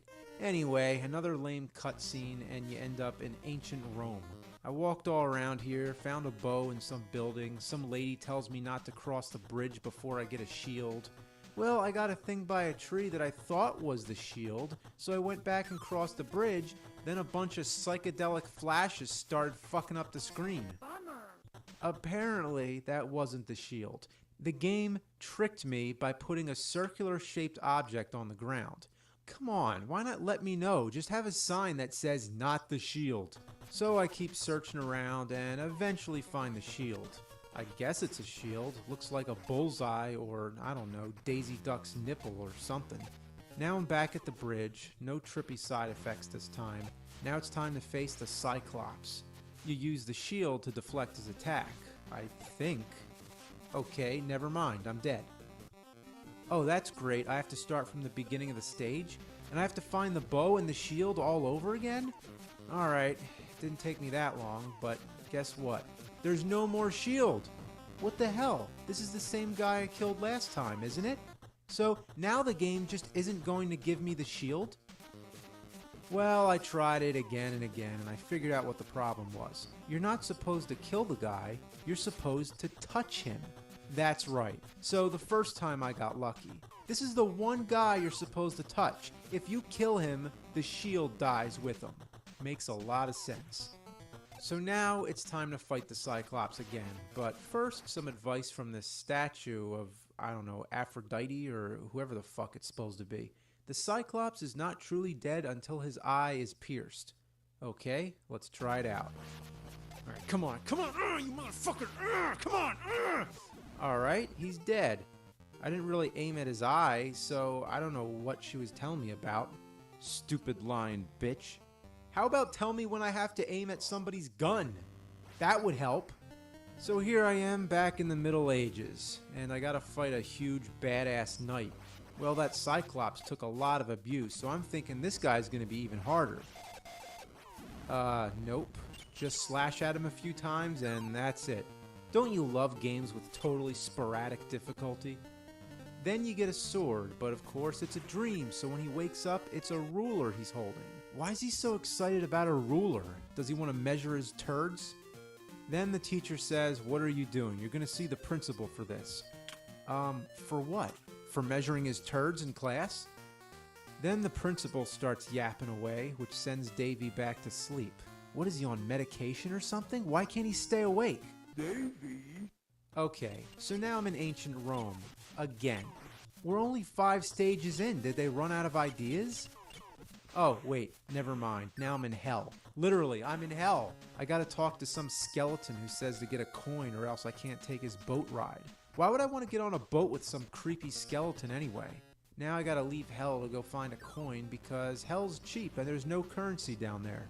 I got a hint that the coin could be in a tree, so now I'm running all over the place whacking every tree with my sword. Well, damn, I just tried every tree in the whole stage. I don't know where else. Oh, of course. It's the tree in the very beginning. You gotta go all the way back to the first fucking trees you see. So, take the damn coin back to hell, give it to the skeleton, and he takes you on his boat to the other side of the river. Fight Cerberus, the 3-headed dog, and after that, it's back to the Middle Ages. Again. But wait, now it's a winter wonderland? What's this, a pile of shit? Seriously, that's what it looks like. What else could it be? Fight the big knight, and then it's back to the Wild West again. Well, I guess the stages just repeat a lot, so get used to it. The sheriff has Davy go over to a bank to fight some robbers. Now I ran out of bullets, so I'm going to try using my whip. But that doesn't work. The whip does nothing. So all I have left is a stick of dynamite. Well, that got him, but it's a little excessive. Kind of like robbing a bank with an atom bomb. Well, now I'm shit out of luck. No bullets and no more dynamite. So this time I restock. Look at that. 99 bullets. I'm ready to go. Come on, is this guy gonna die? Oh, okay. I used all 99 bullets and it didn't do anything. Maybe I'm supposed to go somewhere else, like go to the right? Nope. I'm exploring every inch of the screen here. Oh, only at the very bottom can you cross into the next screen. Wouldn't it be nice if there was something indicating which spot on the screen you're allowed to go right? What's this, a hooker? She asks if I need some help?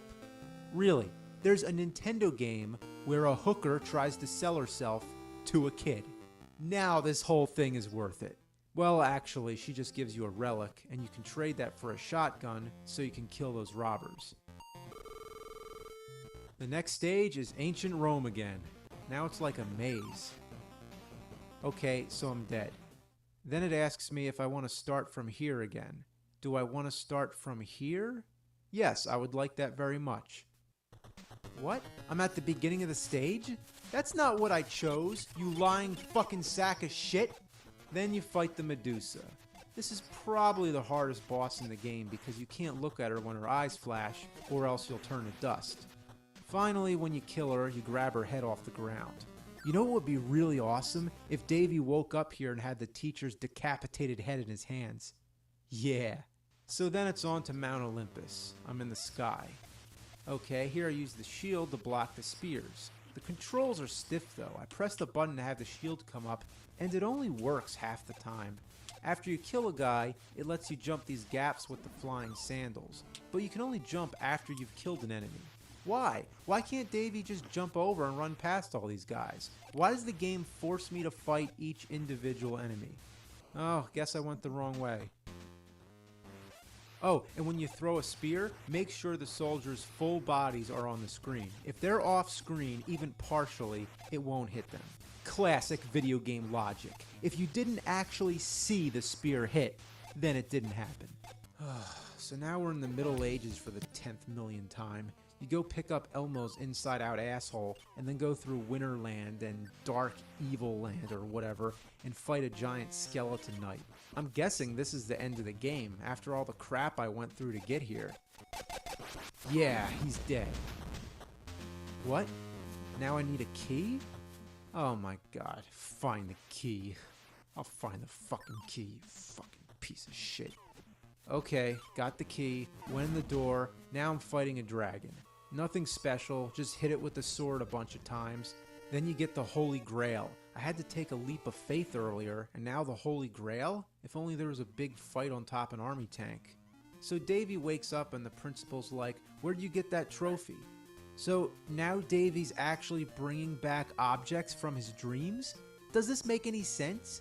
You know what would be cool? If Freddy Krueger came out and clawed his fucking face off. Then the teacher puts on a film of the Wild West. Davey falls asleep, and now we're on the last stage. Thank God. Why is the Wild West at the end? We just fought a big dragon. That should have been the last stage. Anyway, you find another object that looks like a piece of crap. It transports you to another piece of crap and eventually to hell. Then you're in a graveyard shooting at more robbers. Then you gotta shoot the gun out of the guy's hand again. This time, there's 3 of these guys in a row. After that, you've beaten the game. Couldn't they come up with something unique for a final boss rather than just rehashing something we've already done? Not to mention, I hate this part. I hate that you have to position a cursor over the gun. Bummer. Couldn't they have made this into a more action-oriented boss fight, like in Sunset Riders? There's nothing enjoyable about this. Well, that's it. Basically, that's Daydreamin' Davey. That's the whole game. Mediocre. That's what it is. So, until next time, I'm gonna dream something better.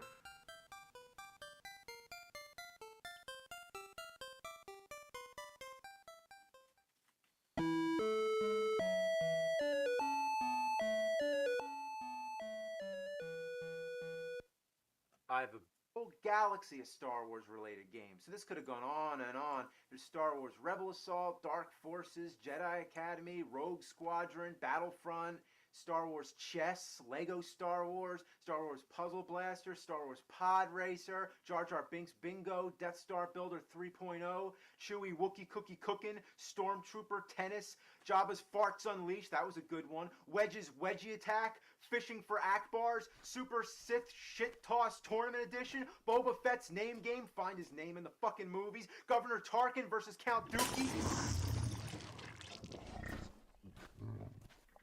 Oh my god!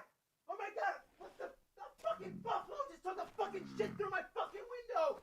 Oh my fucking god, there's shit and fucking glass all over the place! Where the fuck did that come from? Oh my god, I gotta clean all this shit up! What the fuck, man?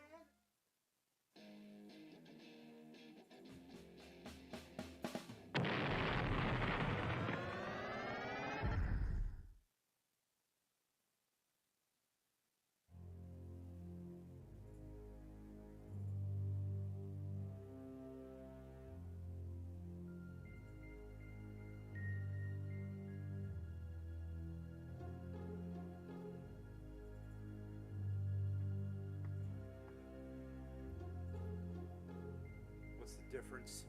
All these games suck.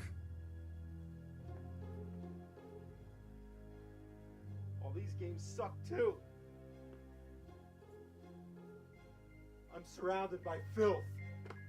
Might as well just cover my walls in shit. I'm living in shit. Fucking video games. We wasted so many hours of human life with this vile crap. We failed in our existence when we were cursed with the technology to invent such horrible mind-rotting catastrophes. We were better in the fucking medieval times. I wish we were just sitting on a riverbank playing with fucking rocks.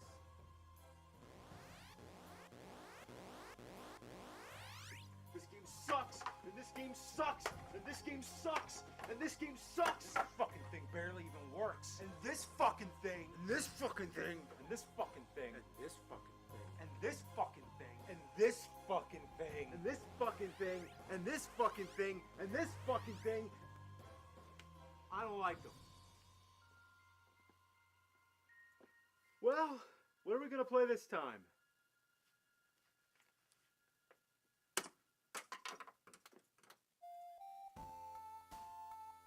Gyromite? That was one of the original NES launch titles. Yeah, like Duck Hunt, Excite Bike, and Super Mario Brothers. All the initial classics. Let's try it out.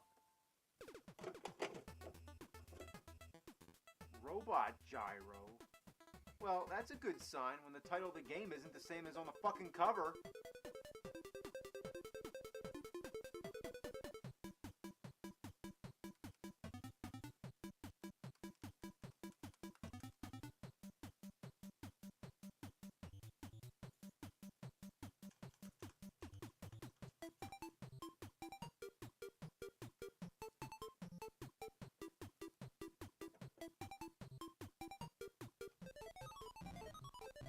Oh, okay, I get it. This is like some kind of two-player co-op mode.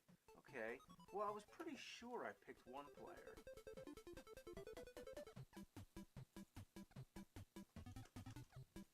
I did. The one-player mode is a two-player game.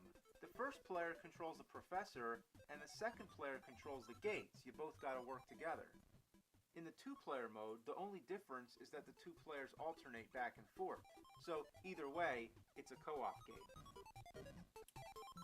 Okay, so I need a second player?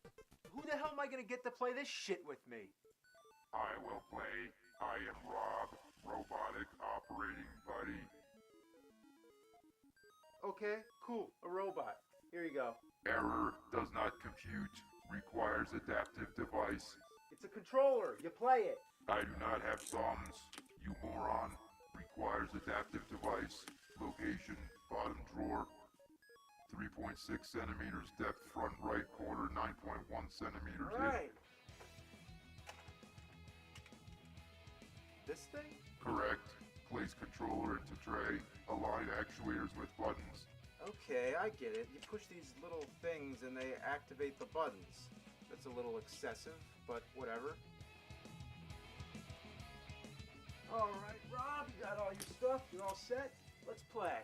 Insufficient. Must have gyros. You want a fucking gyro now?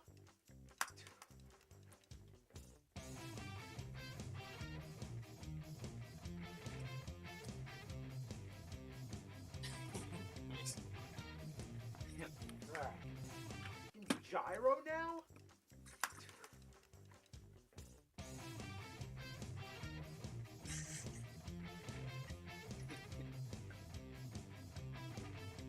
Here's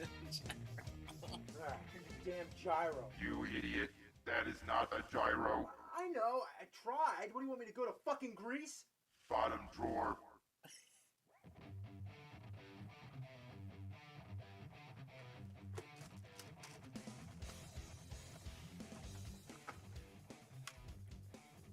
Okay, so these are the gyros. In other words, spinning tops. They come with a spinner, which takes a D battery. On top of the 4 AA's you'll need for Rob.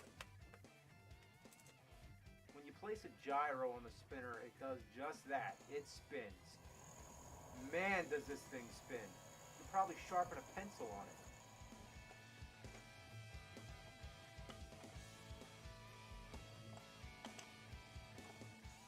Now this whole setup is like something Doc Brown or Pee Wee Herman would use. You ready now, Rob? You happy? You got enough shit to work with? Affirmative. Affirmative your ass! Let's play! So this is how it works. When you want to control Rob, you press start. Now the screen flashes different colors, which somehow communicates with Rob through the sensors in his eyes. Creepy. And now we're finally ready to move that gate.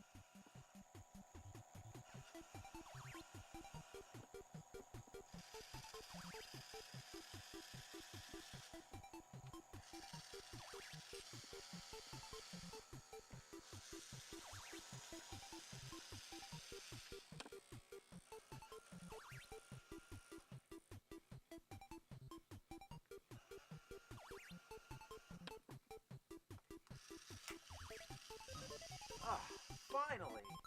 Oh! Oh, no, no, no, no! The object of the game is simple. Professor Hector somehow got himself trapped in a room full of dynamite and dinosaurs. Man, he really fucked up. Supposedly, these dinosaurs or whatever are called smicks. If you touch them, you die. Unfortunately, Hector cannot jump. He can't even reach out to grab dynamite that's right above his face. This means having to climb up to a higher height and drop down on the dynamite. He can also pick up radishes. The smicks happen to love radishes and will stop at anything to eat them. If your timing is right, you can use the gates to squish the smicks. Yeah! But watch out, the same thing can happen to the professor. The goal is to collect all the dynamite. After that, you advance to the next stage. It's like a classic arcade platformer like Donkey Kong or the original Mario Brothers. It could be a fun game, except for having to use a damn robot. Alright, Rob, you want to play something else? How about Life Force? Negative. Well, then what do you want to play? Stack up. Stack Up.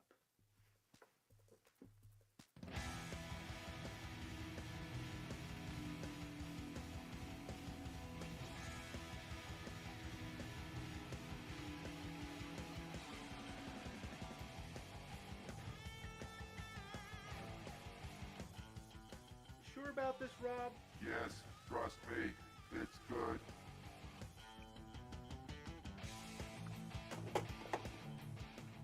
Robot block? What's with the alternate titles?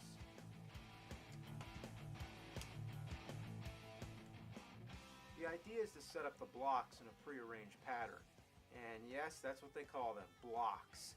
They're a little bit, rounded, I'd say, for blocks. The goal is to move the blocks from one pattern to the next with as few moves and in as little time as possible. So Rob is a little more functional here than in Gyromite, meaning that this is a physical game where the outcome is determined by how soon you get the blocks to their final destination. When you're done, you press start. Because there's no way the game actually knows when you win, you can just lie and keep pressing start all you want. It almost doesn't even need to be a video game. The video part is just to control the robot. By hopping around on different command keys, or programming a preset combination of movements, or by playing bingo. Each row corresponds with a Rob movement. When the row is completed, he does that movement.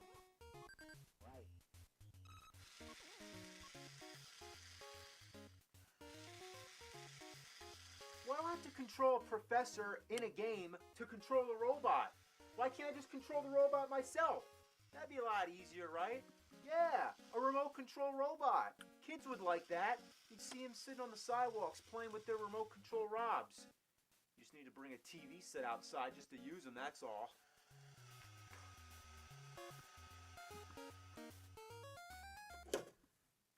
Alright, Rob, let's play something different. Oh, how about Contra? Negative.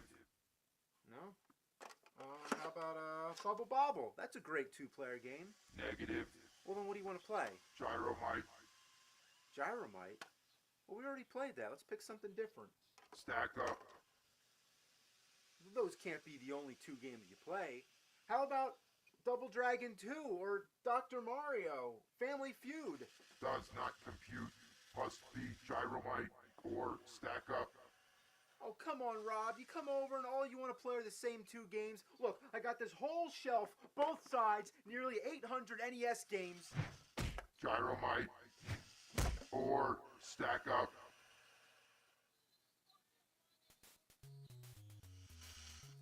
Right.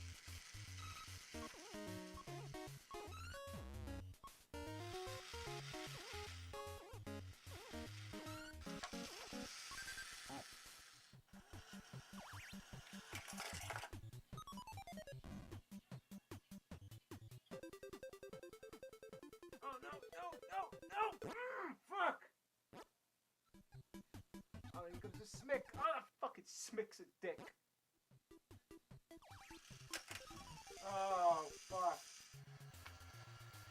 Knock it the fuck off. No, don't knock it off. Oh, no. What the fuck? You know what? You be the first player. Yeah, let's see how you like it.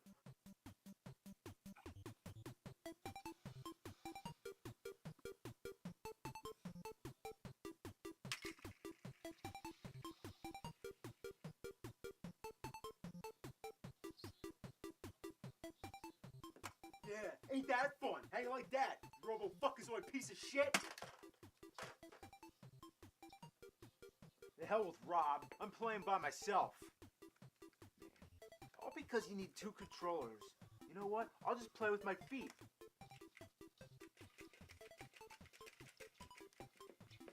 Yeah, that works pretty good. Or wait, better yet.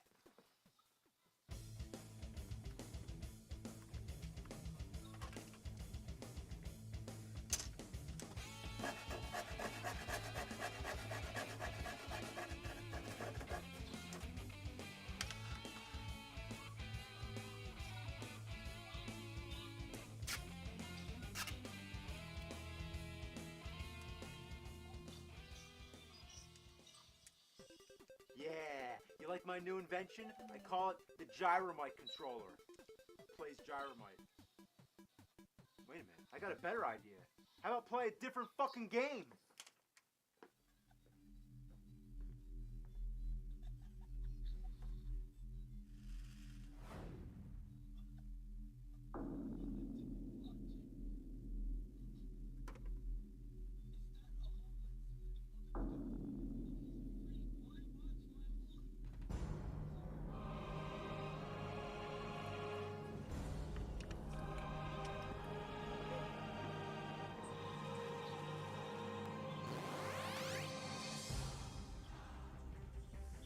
You're doing this, you cybernetic shit sucker!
Done.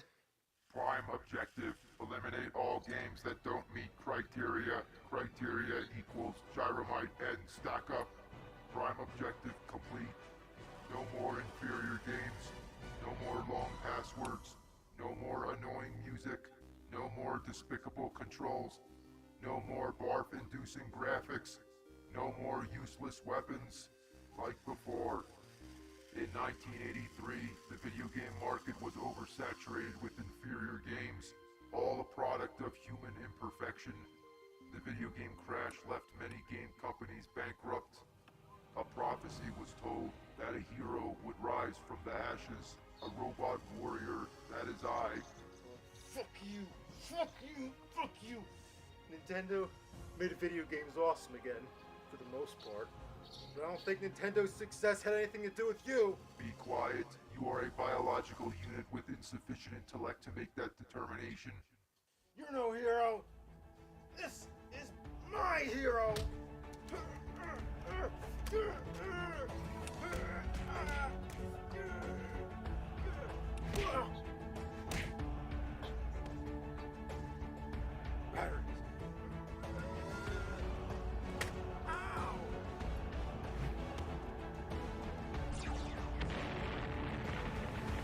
will be terminated.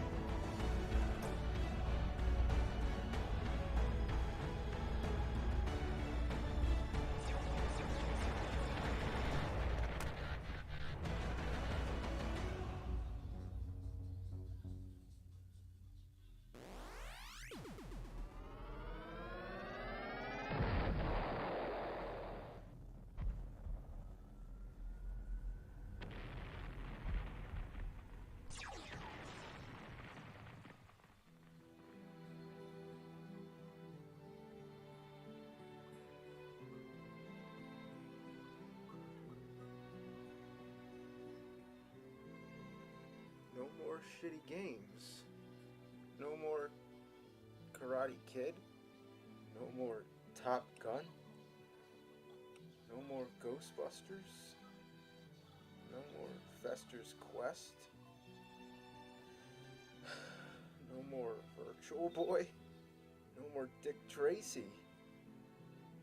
No more Little Red Hood. No more Dr. Jekyll, Mr. Hyde. I won't fucking have it!